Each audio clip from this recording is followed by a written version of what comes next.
Welcome to EmpowHer, driven by Synechron Women's ERG.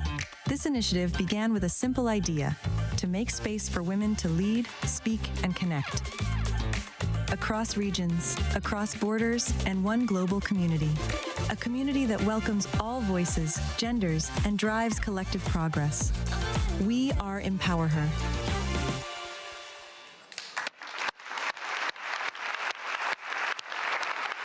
All right. Good morning, everyone. Welcome. Yeah. So my name's Christine Olmsted. I am responsible for corporate development and M&A at Synechron. Synechron's hosting this event. Thank you to the NatWest team for letting us use this amazing facility. It's a little bit daunting to look out at, so bear with me here. I have a bunch of people to thank at the beginning and probably at the end again. But first of all, just let's all say thank you to Rachel for organizing this. Oh, come on, stand up.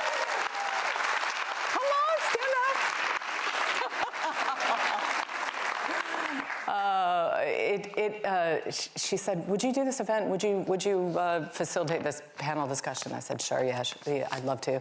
And then she told me how many people are going to come. And I thought, so I think some of you are here from SFE Gen Network, some from Women in Banking and Finance, some from Future Asset, some from FinTech Scotland, and some are what we call FOS, Friends of Synechron. So thank you all for making the time this morning to be here. It's a cool topic, a cool discussion, a cool environment. I'm really thrilled to be here. This is part of our, what we call our ERG, what do we call it? Employee Resource Group.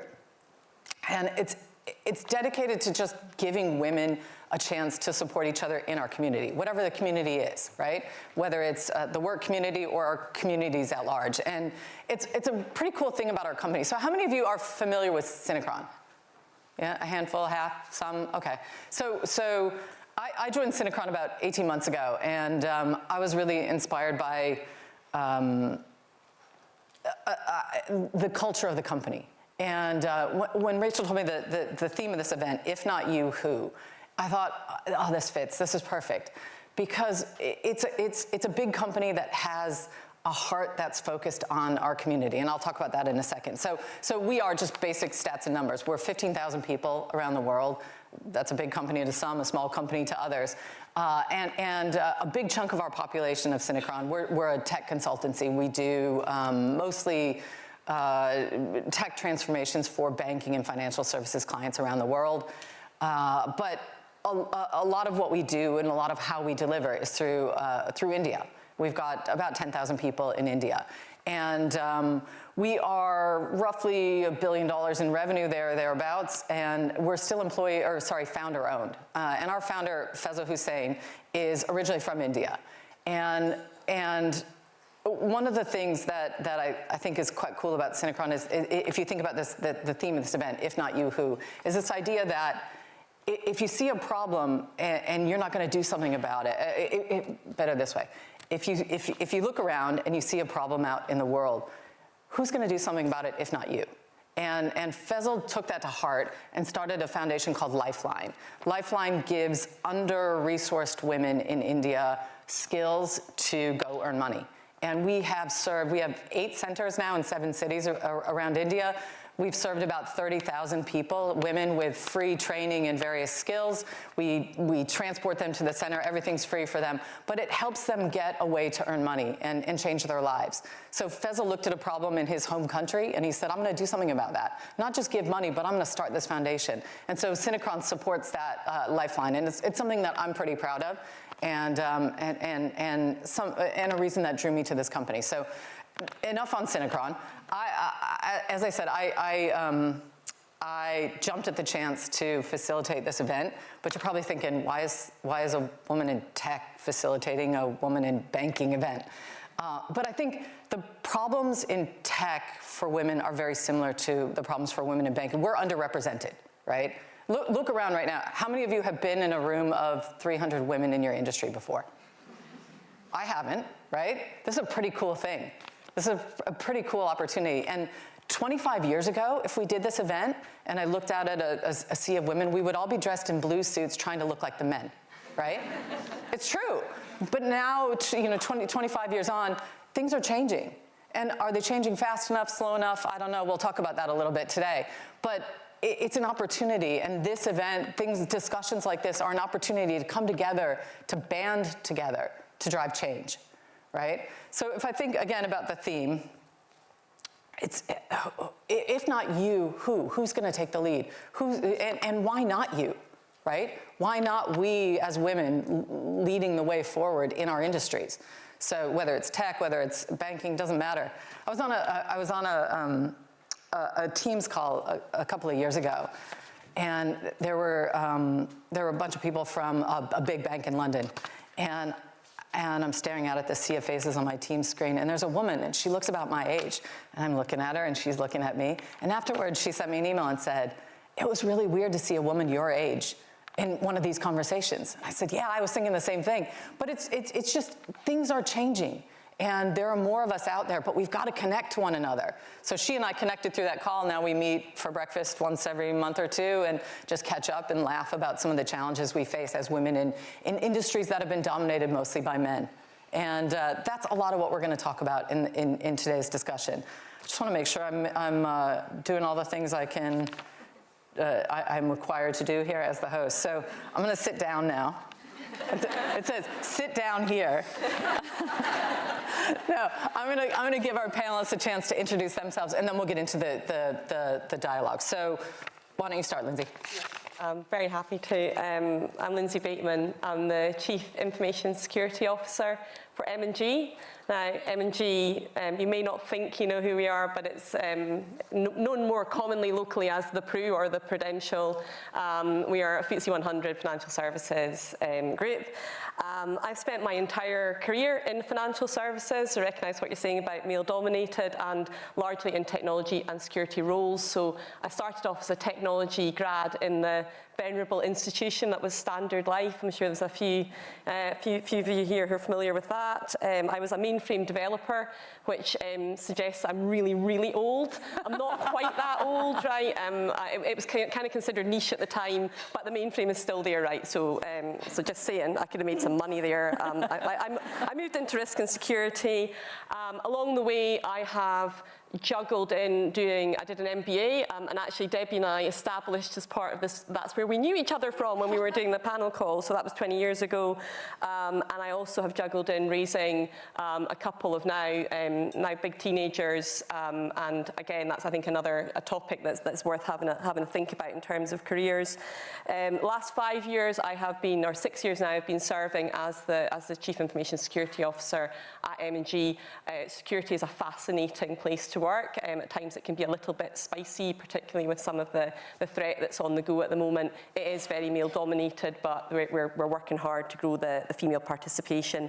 I am not looking just at M&G for that. We look at sector level as well, and I have a couple of side gigs at sector level where I am. I'm honoured to be the co-chair of the Cyber Coordination Group of CMORG, which is basically the kind of the government and authorities way to keep UK PLC financial services up and running in the event of extreme but plausible events. That's a fascinating place to work. And I'm also on the UK board of FS-ISAC, which is a global intelligence sharing information, which is just as exciting as it sounds. So I'm honoured to be here today in great company. Thank you. Fantastic. Debbie? Yeah. Hi, so I'm Debbie Walker. I'm the Deputy Chief Risk Officer for Barclays UK. So I took that role on in November, 1st of November last year, after Barclays acquired Tesco Bank, where I was the Chief Risk Officer for Tesco Bank, which covered banking and insurance. Before that, I had a very long career in what is now NatWest, previously RBS is the terminology that I remember it as. And I worked across NatWest. I worked in corporate division as it was, and retail banking division as it was. I'm sure it's called something completely different now. Is it still retail banking? And I've had a really varied career. So I started off working in commercial, sort of supporting relationship managers and lending money to customers. I've worked in project management roles. I've done data NMI. I've done first-line conduct. I've worked in product roles. And I've now in second-line risk, where I've been now for the last, I think, eight years, something like that. As Lindsey said, we did our MBA together, which was a really surreal experience. I recognise you. I sort of recognise you. But Lindsey worked it out, actually, which is fantastic. I've got 2 kids, 17 and 14, so we've just come through the hires results. So for the first one, so that was a bit hairy for a little while. She did okay. She did really well, actually, so I'm really proud of her. And we're just starting the exam journey with the next one. So I think I've got 6 years of exams with someone in for my 2 kids. So we have 2 years down, another 4 to go. So I'm really not looking forward to that. Outside work, I'm a trustee on a children's charity in Edinburgh for, it's a charity called Canongate Youth, which supports primarily in the South Side and Dunby Dykes area. Just a fantastic job, and I really, really love it, just being able to sort of help and support that underdeprived area. And I'm also a member of the Heriot-Watt University Audit and Risk Committee, which is my home university, well, my initial university, and then I did my MBA at Edinburgh. So again, the 2 passions for me, education and the power of education to help break down social inequality, because I am that example. Education helped break down my social inequality, working class background. Education was what basically set me free and gave me the opportunity. So I quite like to enjoy those 2 passions outside work. Fantastic. And Karen?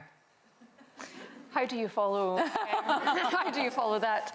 It's lovely to see you all. I'm Karen Dewar, and I'm the Chief Data and Analytics Officer for NatWest, which is a very recent appointment. So it is actually something we'll come back to in our conversation around going for it or just doing it, and if not me, who is very much relevant for me.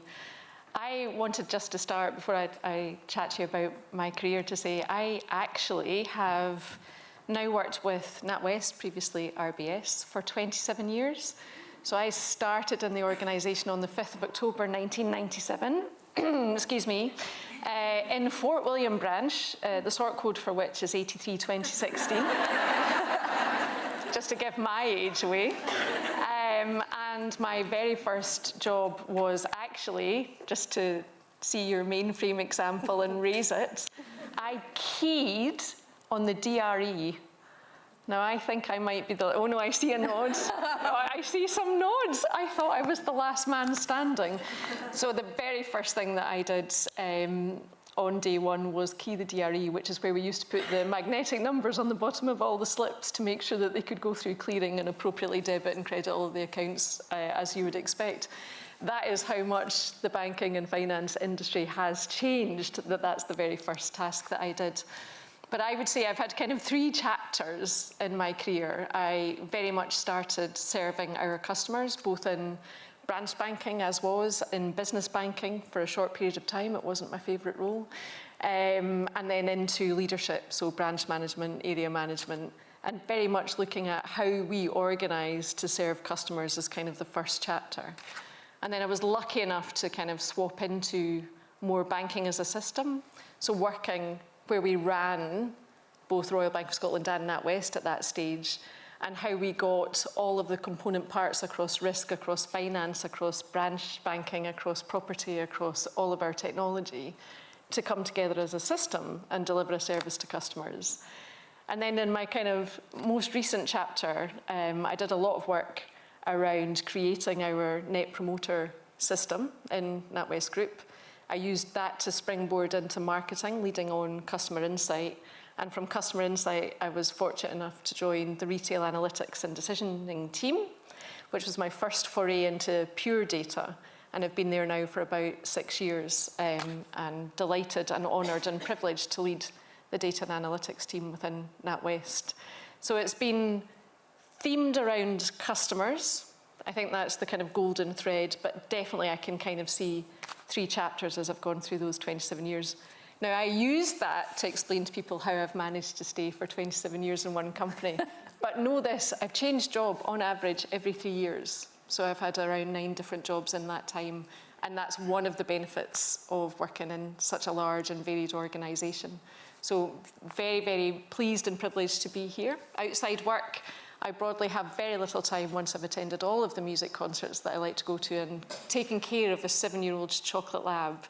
I am blessed to be a parent, but I have 17 godchildren. which is what happens when you have no children of your own and a reasonably well-paid job.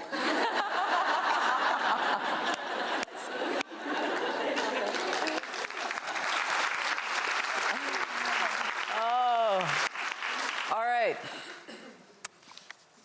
So look at the audience you guys have for these questions. I think this is going to be fun. Whoever wrote these questions was having a good time. So we're gonna start with a fun one, and I edited it a tiny bit. So it says, suppose you could hire a fairy godmother, and I put or godfather, to boost your self-belief. And what's the first piece of advice your godfather or godmother would give you? So you want to start, Lindsey? Yeah, sure. Actually, I like your edit because of where my head went to on the question. I'm gonna like go a little bit freestyle as well. So first up, the godmother / father is going to offer me some food, because often when I am low in mood and struggling with anxiety or whatever, it's because I'm hungry. And my husband would offer me a Mars bar. So my fairy godfather is Chris Akabusi. This is going to be a really hard reference for the younger ones in the audience, but he is going to offer me a Tunnocks tea cake or similar, and he's going to say positive mental attitude. Yeah. Because I think I have a natural tendency to catastrophize. And actually, if you can just think positive and not be scared, it makes a big difference. How about you, Karen? Oh, well, for those of you who potentially heard me speak last year in Edinburgh University, you'll know that my fairy godmother, I'm entirely convinced, is in fact Taylor Swift. And Taylor Swift, in a song that she released in 2006 called A Place in This World, says, "I'll be strong, I'll be wrong, but life goes on."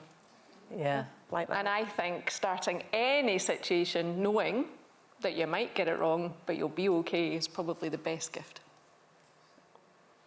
Yep. Debbie? I was thinking about it, and I think my fairy godmother would just say, go and get your big girl pants on. just get your big girl pants on. You've got to just be brave about these things, and you've just got to go for it. And I think that's probably something that certainly over the last, I think, 10 years has been really quite key for me. You've just got to be brave. So big girl pants on and go for it. So let's get into some examples, if we could.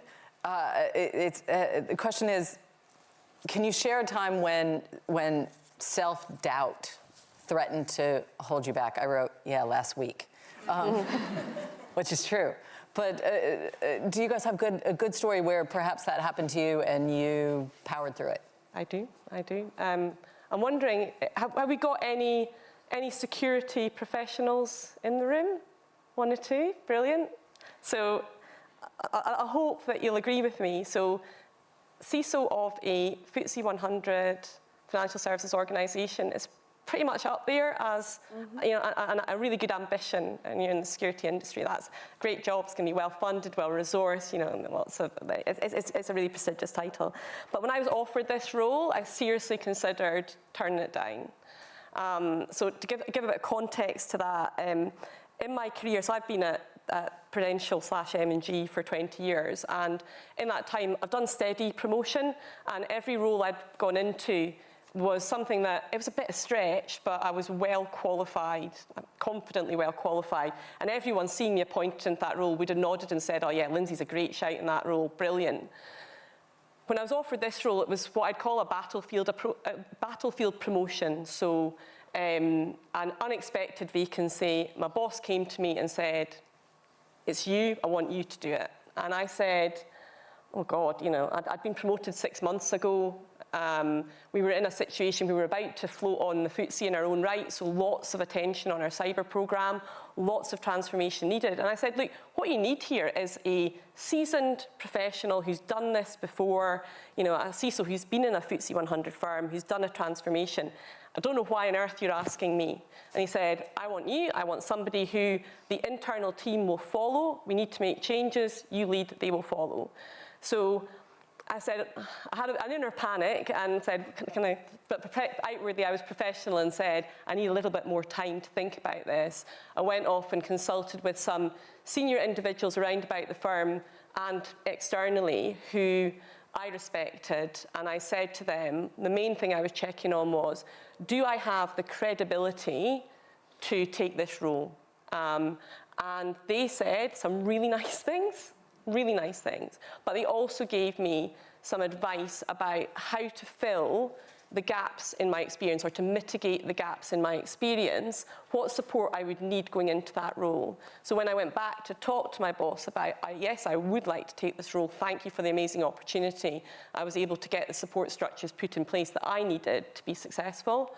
And it's been the hardest thing I've ever done, but equally the most rewarding. And looking back, I can't believe that I considered saying no, but I seriously did. So being brave really paid off for me, big girl pants. I also think that we as women tend to think, oh, I have these 7 gaps in this set of 20 of the skills I need, right? I have these 7 gaps, and so I can't do this job because I don't. And I've had recently, just in the job I'm in now, this realization that I can fill those gaps with other people, right? Like, I don't need to know, I just need to know who to ask. And then you put a team together, and then what you've got to do is motivate that team.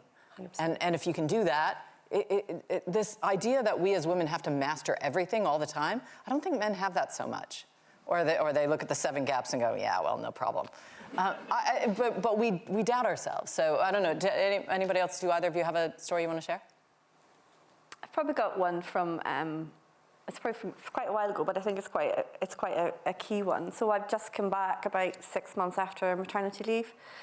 And I was working in risk at the time, in retail risk, and I was asked, was tapped on the shoulder, a bit like Karen. So in my time, in my last sort of 10 years in RBS, I think I was changed role every year and a half, and I never had a job interview. I was always tapped on the shoulder, can you go and do, we need you to do, or can you cover someone's maternity or whatever. So it's great from that perspective. But this was the first time I was being asked to move from second line risk, where I got quite comfortable. I'd just come back from maternity leave, so my head was all over the place anyway.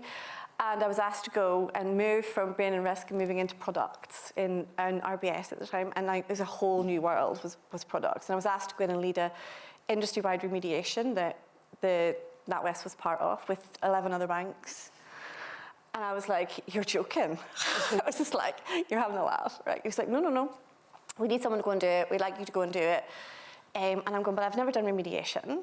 I've never worked with industry like that before. And I remember walking up and down Gogar High Street with my line manager at the time, who no longer works for NatWest, and actually crying as I was talking this through with him, and crying because I can't do it. And he was like, why can't you do it?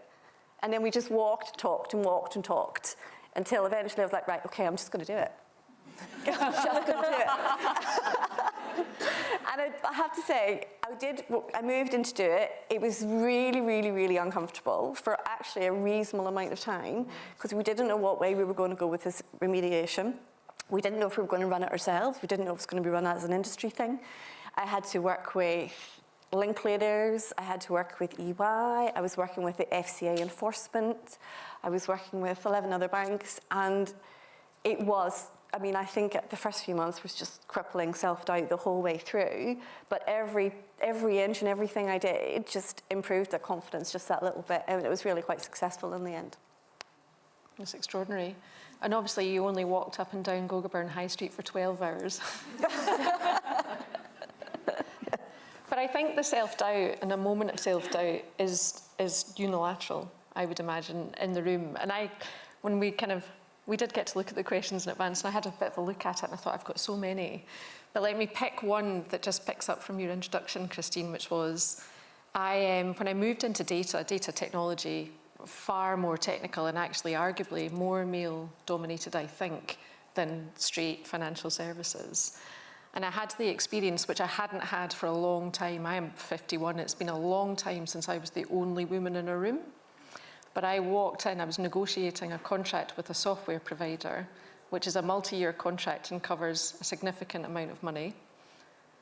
It was the first time that as an organisation we were bringing that contract into what we call co-terming, so making it one contract for the whole of the bank. And I was the NatWest representative, mainly because it was my brilliant idea to do it. And I walked into the room to negotiate the contract, and I was the only woman. And this is in the last 18 18 months. And that hasn't happened to me for such a long time that I actually had to take a bit of a step back and look around and go, no, I am the only woman in the room. This is hysterical. And then set about negotiating. But just for that split second, I thought, gosh, I don't know if I can pull this off. And it's not an easy negotiation. Some of the negotiations have moved forward with the times and recognised that it is 2025 and that we can have an adult conversation about terms and contracts. But some of them haven't. And I'm sure if you work with technology providers, you'll know some of the characters in this space. And I thought, you know what? It's too late now. If not me, who? And sat down and did a 2-hour negotiation on a multi-year contract for double-digit millions of pounds. But it's just, put your big girl pants on is probably the best piece of advice, but take a breath. Remember that you're there because it was your idea and that you've got the capability, and just do it. So I had a negotiation last week. We just did an acquisition last week. We haven't announced it yet, so I can't tell you who. But it was in America, and it was midnight, and I'm negotiating with a lawyer from the other side on some fine points of the contract. And he was doing the thing that aggressive American lawyers do, which is talk over me. And in the olden days, i.e. 2 years ago, I probably would have let him do it and just let him keep going. But it's midnight, and I'm tired, and we're supposed to sign the deal the next day, and it's down to this stupid last detail, and I just want to get through. And so I said, you know, Andrew, that's his name, you're doing that thing that men do where they talk over women. Please don't do that. And he shut up. And his client was on the phone too. And his client the next morning said to me, that was really badass. But 2 years ago, even a year ago, I wouldn't have done it. I wouldn't have had the courage to just call him out on it and stop. And I think we have to. 5 years ago, I would have coached the women I worked for to blend in, to fit in, to be accommodating. Screw that. Yeah. We have to be tough now. We have to stick together, and we have to, otherwise it's never going to change. I think about Rachel starting her career, and I think I'm not going to tell her to blend in. I'm going to tell her to take the strengths she has and to be proud of them and to push. Otherwise we're all going to just spend our time trying to blend in, right? I agree. And actually, one of my colleagues has been working with a coach. Specifically because we're obviously in multi-locations, we all spend a lot more time on Zoom, so we can be partially in person and partially on Zoom. And one of the things that I think more recently has become a challenge is we all very politely wait for the right time to launch our genius into the conversation. And her coach gave her advice, which was to practice at home saying, stop, I've got something to say and it's important. So as not to wait for the polite, convenient space where now is a good time to launch your point, but to launch it in the moment where it's most important. And I thought, well, that's actually extraordinarily valuable because, to your point, there's never going to be a polite space in the meeting for your genius to be unleashed. You've got to make that space. Absolutely, absolutely. Okay, so the theme of today, if not you, who? How does that influence how you encourage others on your team? How do you take that and coach, whether it's younger people or new people or just teammates that you have? You want to go first? No, you go. No, go. It's so polite. Stop, I have something to say. And it's important. Always remember the last bit, and it's important. I think as female leaders, and when I'm looking out, I have the benefit of recognising a lot of faces, some of whom I last saw in the festival. And I know that as a female leader in any organisation, you will be approached for advice on a regular basis. And I always say kind of 3 core things, which is prepare. So I think you're going to be at your best in any given situation if you are prepared. And whether you're over-preparing, under-preparing, preparing more than the next person, it doesn't matter. You do you. As long as you've done enough to go in feeling that you can be at your best, then I think that's absolutely step 1. I am often off the cuff, but there'll be a core foundation of preparation that supports any kind of conversation or meeting trust me. I think the second one is exactly the point I've just made, which is value yourself and your own voice. Yeah. You have potentially got more experience or unique experience that makes you ideally placed to get a team to the right decision or to move a piece of work in the right direction. And I think the third thing is have fun with it. Absolutely have fun with it. I achieved level 50 last year, which is how I celebrated becoming appropriately middle-aged, I think. And I now celebrate the fact that sometimes I will rely on note-taking, sometimes I will try and use digital tools to do all those wonderful things for me. I will Gen AI where it's appropriate, but I'm just doing what I need to do to be the most effective I can be. And I'm never put off by sitting in a room of iPads and recorders if I'm sitting with my Filofax and scribbling furiously. Be yourself. I think just bring all of yourself to any given situation. So definitely prepare, value yourself and your experience and your instincts, and just be you. It's cool. Yeah, I like that. Debbie? When you said earlier, why not you? That's always in my head. It's not a case of the other way around. It's why not you? And it's always a question that no matter who I'm working with, anyone who works for me, male or female, I'm always like, well, why not you? And then we go through a whole coaching, and they do the whole well, why? But you've got this. And then we talk about transferable skills. Then we talk about what previous experience that they've got. The other thing that I do is, because this is going to sound awful. I don't know how this is going to sound, actually. I've had to push really hard to be where I am. Feels like I've had to push really hard, and I don't know if it's just circumstances and whatever. So I actually find myself naturally pushing other people without them even realising it. And it's not a question to them, do you want me to? I just naturally say, when opportunities come up, what about this person? And then I get but they haven't done that job. I said, but they don't need to have done that job because they've got these skills. And I naturally find myself doing that. So much so that there's lots of uncertainty, obviously, for the Tesco guys as part of the Barclays acquisition. And, a lot of the senior guys who work for me are all like, what's happening? And actually, they've now got to the point, it's like, don't worry, guys, because Debbie's she's already ahead of you. She's already looking out for you. She's already got you placed. She's already got positioning lined up. She just can't talk to you about it. And that's the mindset they've now got into, because they all know that that's what I just naturally do behind the scenes. It's not premeditated, it just happens. And it's because of that I've had to fight so hard, and I don't want anybody else to have to fight the same way I had to fight. It's interesting you say that. I interviewed for a job once, and the woman, it was with a very senior woman at a big tech company in America. And she was older. I was probably 26, 27, 28 at the time, so early in my career. And she said, I just want to tell you that I fought really hard to get to where I am today, and I'm not going to make it easy for you. And I thought, I'm not sure I want to work for you. No. I think some people take that attitude, I had to climb, so therefore you should have to fight too. I definitely approach it as, I've had to battle. Let me teach you some of the tactics I've learned in those battles. Let me lift you up. Yeah. Lift you up. Why not? If we don't lift each other up, who the hell's going to do it? Exactly. Yeah. Okay, Lindsey, I got one for you. Mm-hmm. Tactics on how you deal with doubt, self-doubt. Do you have a? My son looks in the mirror and says, "You're amazing," to himself. I've seen it a few times. But do you have a? Vaguely American, if you don't mind me saying. Is that very American? Yeah. Sorry. No, I have been the crazy lady driving to and from work, talking to myself in the mirror, you got this, you got it.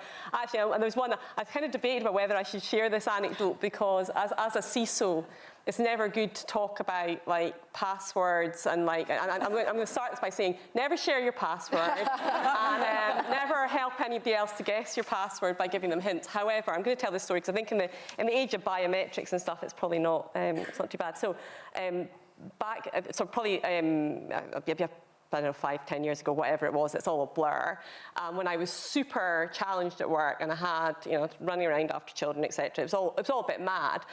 And I mentioned earlier that I have this sort of a bit of a bent towards negative or catastrophization, thinking about the worst thing, thinking about being scared. And I recognise the power of these positive attestations, positive affirmations, give myself a good talking to. But actually reminding myself to find the time to give myself a positive talking to was really hard. So what I did was, I thought it was really clever, I set up as my passphrase for my login in the morning, something along the lines of, I am totally knocking this out of the park. So every time I logged in, oh, yes, remember, positive, positive, positive. It was actually really effective, and obviously it had lots of special characters. And anyway, these days, I think with Face ID, biometrics, passkeys, we're in a better position on passwords and stuff. But it was quite effective. If you do choose to do it, don't tell anyone. I love it. I like that. I'm gonna go home and change my password. No, you're not. And use multi-factor authentication too. One, I'm totally knocking this out of the park, exclamation. Yeah, capitalise, we're all good. Yeah.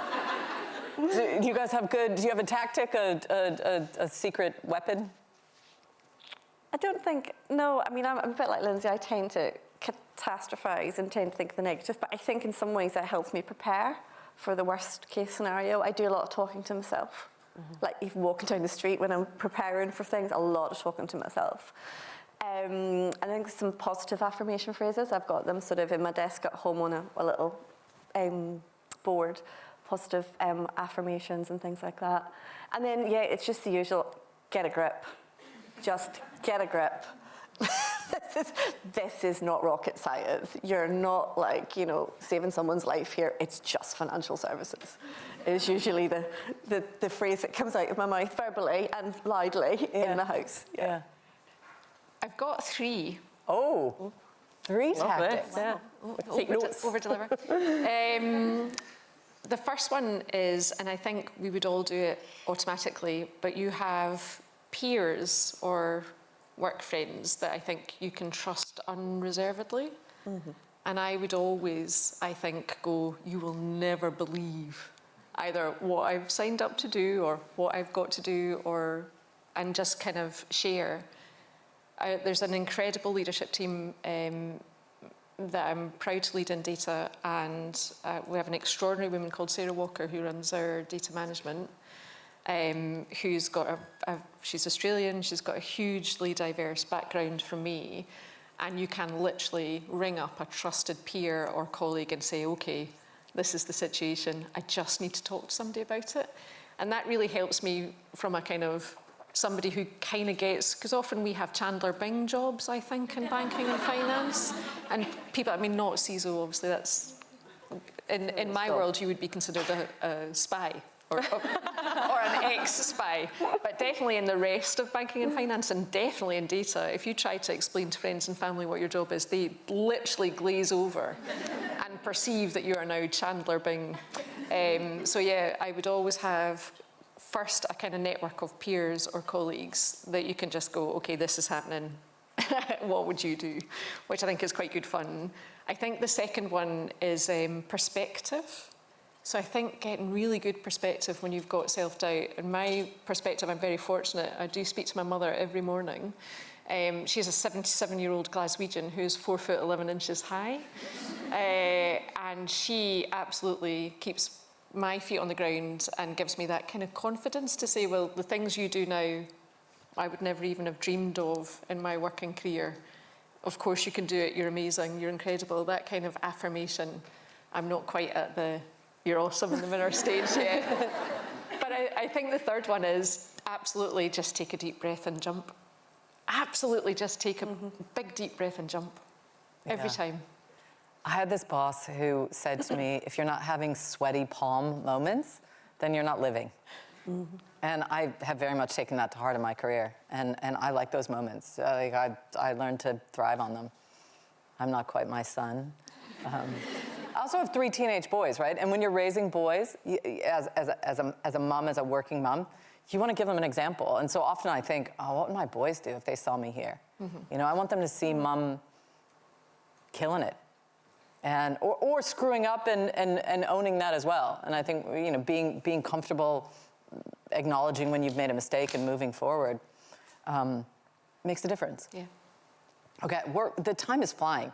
I want to get audience questions. So we're going to go there in a second. She's ready, Claire, right? Claire's ready. But I'll ask a question while you guys think of your questions, and we'll come back. Okay? So this is another how do we coach others question. So how do we as leaders? We're all leaders. We're all not the youngest people in the room, let's say. How do we as leaders think about, regardless of gender, how to advocate for women who work for us, right? So I think the men in the audience, the few of you out there, can take the same advice. How do you help coach and inspire women who work for you to leap into things, to back themselves? I think there's an element of not like sponsorship that is missing sometimes for women in organisations. And speaking so certainly in technology, and I think security even worse than technology often in terms of the gender balance. I have definitely been often the only female in the room. And I look at some of the male talent that comes through, and they've usually got somebody who's really actively advocating for them, finding them roles, giving them opportunities. And to be fair, they're stepping up and taking those opportunities and getting on with it. But I think for female talent, sometimes there's a dual challenge of a lack of females, like real active sponsors. That's not mentoring, that's a different thing. Mm-hmm. And so I do try to go the extra mile on that point when we've got recognised talent in the team, to the points that you ladies have both made around about supporting that talent coming through and giving them the extra shove that I know I would have needed, and I might not have. I would almost have sort of backed off from it because I would have been a bit scared, but I needed somebody to kind of pull me kicking and screaming forward. So I do try, and I'm aware of that kind of pattern in the firm of making sure that we're breaking that pattern by providing that, making sure that women have access to that sponsorship as well. I'd agree. I actually think you've touched on my point in your answer there, which was you've seen the opportunities being created for young male talent more frequently than young female talent, but also that people have then taken those opportunities. And my urge would be, and always is, if there is an opportunity, take it. Mm-hmm. And I worry about the things that hold us back. So I think the ball of life that we tend to balance, and I do feel that there is a gender disparity here, is home and kids, in my case, 2 aging relatives that I care for, an 8-year-old chocolate lab, and as discussed, 17 godchildren. But that whole ball of life is incredibly important to us, and I think often we double think opportunities that are presented because we're thinking, can I take this opportunity and achieve harmony in the wider ball of my life? And the answer is, that's up to us to make it happen. So I'm very clear that I will absolutely work, I will absolutely travel extensively. It's not easy, I make it work. There's a lot of people who help me. But I set boundaries that mean that I can have that opportunity, I can achieve my ambition and also manage the ball. And I would say, I would urge everybody to be less reticent about stepping in, stepping up and taking those opportunities. Trust yourself that you'll be able to manage the ball. It's as difficult to manage the ball in this role as it will be in the next role. So genuinely take it. And ask, to the point I made earlier, ask for the support that you're going to need to enable you to do that. There's usually some flex. People want you to succeed, that's why they're asking you to do it. Yeah. So ask for what you need as well. I think advocacy and sponsorship definitely are really important. And I think, it's a bit cliche, lead by example. And, you talked about the balance of life. I'm really strict. No meetings before 8:30 in the morning because I'm doing a school run. Really strict. Doing a school run. That's it. And my PA puts all in, and there's no meetings before 8:30. She declines everything before 8:30 because I'm on the school run. And it's been like that for years, and I don't change it. even if it's working from home on a Friday and I can get away with not being in the schoolroom because my husband's doing it, it's still no meetings in before 8:30 because I'm setting a boundary. So I think it's a lot about setting some boundaries and showcasing those boundaries and helping with that example. And equally things like, I need to leave early because I've got to take my kids to an appointment, you know, and I'll go on later and all that kind of stuff. But I'm very much then say to my team, why are you taking time off to go and do that? Just take the time. You don't need to take the time off to go and take your child to a doctor's appointment or a hospital appointment. You don't need to take it holidays. Just take the time, because I know I'll get it back. Because you know you'll get it back because you've built that trust, that loyalty. And it is just all those little examples. Yeah, but you're setting that example, so they go, okay, now I know I can behave that way as well. But you expect them to get their work done. Well, yeah, still expect them to get their work done. But I think it just helps, particularly, you know, females and, you know, if still you've got kids and caring responsibilities, to show that you can do all of that at the same time and still do your job and still achieve and still go through the ranks. Yeah. We juggle. Yeah. Or we spin plates or whatever your term is to explain it. And I think we do that probably more than men. But setting an example that you can do it is inspiring, for sure. Any questions in the audience? Raise your hand, and the ladies will come around. Just wait till they get there. Let's go to the front here. Thank you. What a great opportunity to be here. Thank you so much. I wanted to ask you, the one thing I picked up on is that you've all got MBAs, and that is quite a difficult thing to be able to get. I do not. No. Do you guys have MBAs? We do, yeah. Yeah? Yeah? You have, so yeah. Okay, so I don't. Off the stage. You've failed in that club. Question. How do you think that particular qualification, if you've got it, has springboarded your career? What did you gain from it? But more importantly, how did you position yourself to be able to actually acquire that qualification? Because it's quite I looked at it myself, it's quite an expensive qualification to get. Thank you. So, well, I raised it in the first place. So you're going to hate me, right? Because this is in the glory days of Standard Life, when it was awash with money. And I basically said, I'd like to do the part-time MBA at Edinburgh. Will you sponsor me? And they said yes, and they paid for it, and they gave me a part-time, not part-time, I had leave to do study for it. I think it was 2.5 years we spent doing it. 2.5 years. It was evening classes. It was really hard work. So I did get that sponsorship. Is it worth the, and I know it's an expensive thing to do. I put my hand up. I said, I want to do that. I made the case for it. And off the back of it, it has been helpful. I probably didn't make enough of it early in my career, but coming from a very technical, so my original degree was languages, actually, so I'm not a total techie nerd, but my initial training was certainly in a very technical sphere. And then, so stepping into, as I've come into more senior roles, having that background, I spend probably in the CISO role, although it's a technical role, I'll spend at least 50% of my time, probably more than that, doing business management type activities, so running my function as a business, whether that's finance, HR, legal, commercial, whatever, and having that MBA background has been a bit of it's been useful knowledge, but B, back to the self-doubt, I know this stuff. I'm qualified to work at finance and HR and everything, so it is extraordinarily valuable. So yeah, I think it's been really helpful to me in my career, but I know that it will be more expensive these days than it used to be, and it's probably more difficult to get the sponsorship. I was sponsored by RBS. Again, exactly the same story. We were on the same course, part-time course, but yeah, made the case. I wouldn't say it springboarded my career, not initially, but I think it has helped me on the journey over the last sort of 20 years since we finished it, with that realization of what I do know and what I can know and what I can turn my hand to. So it's given me really an extra foundation, and it's also helpful when you're out in the market, when you're at a senior level and you're out in the market, because you can show that you've done extra qualifications at the same time as holding down a full-time job, and it's given you a real breadth of knowledge.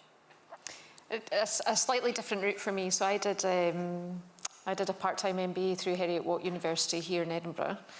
I was fortunate to go through with a colleague called Faye Wood, who is my car share partner also. And we approached the bank for support probably not in the glory days of where we were awash with money. We were supported through the exams. There are 9 exams in the Heriot-Watt Distance Learning MBA. The rest of the education we paid for ourselves.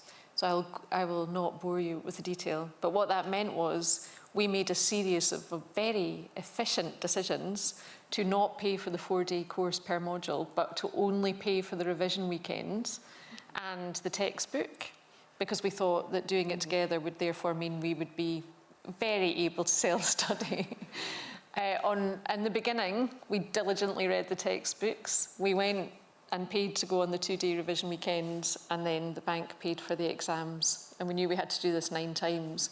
Closer to the end, there were occasions, I've heard, where we did turn up at the revision weekend whilst removing the cellophane from the textbook, indicating that our passion for the MBA was in fact dwindling. I would say, yes, it's expensive, and it is hard work, and balancing it on top of a full-time job is difficult, and therefore it's a serious commitment. Would I say it was worth it?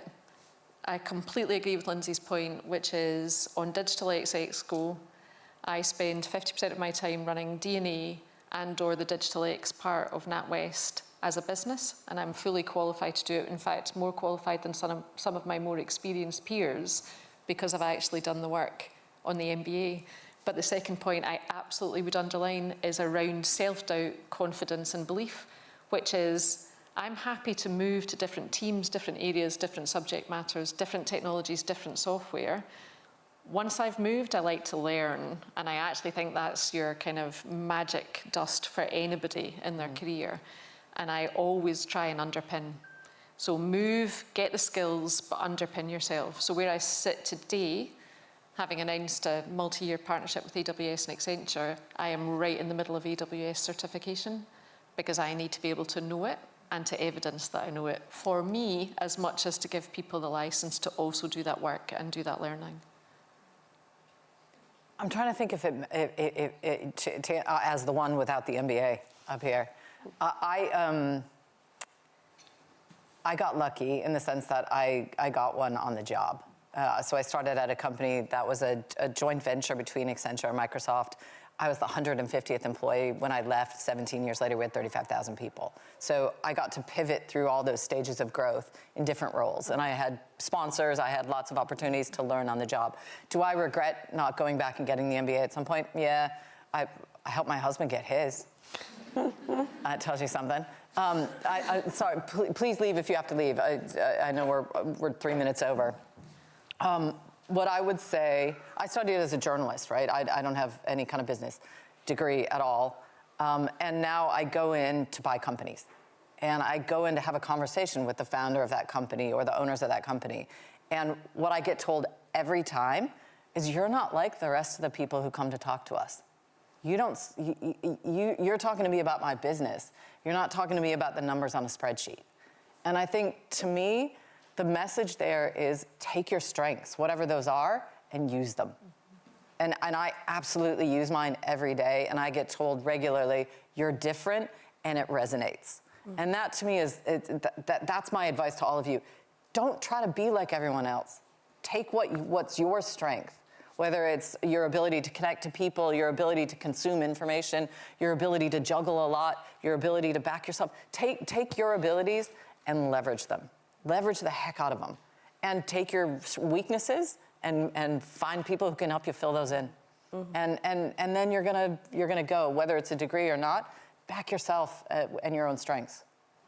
So I'm conscious, I was told, don't run over. We want to give them networking time. So we're 4 minutes over. It's my fault. I'm going to wrap it up. I think are you guys going to be around for a little bit? So yeah. If you have more questions for the panel, come meet us out there. I have more notes, official notes. So thank you again to all of you for coming here. Thank you to our panelists for being here, please.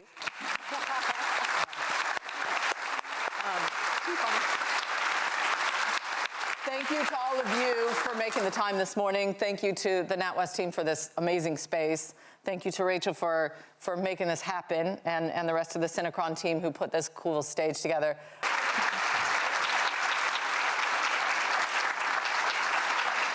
Good. All right. All right. Thank you. Absolutely. Peaceful.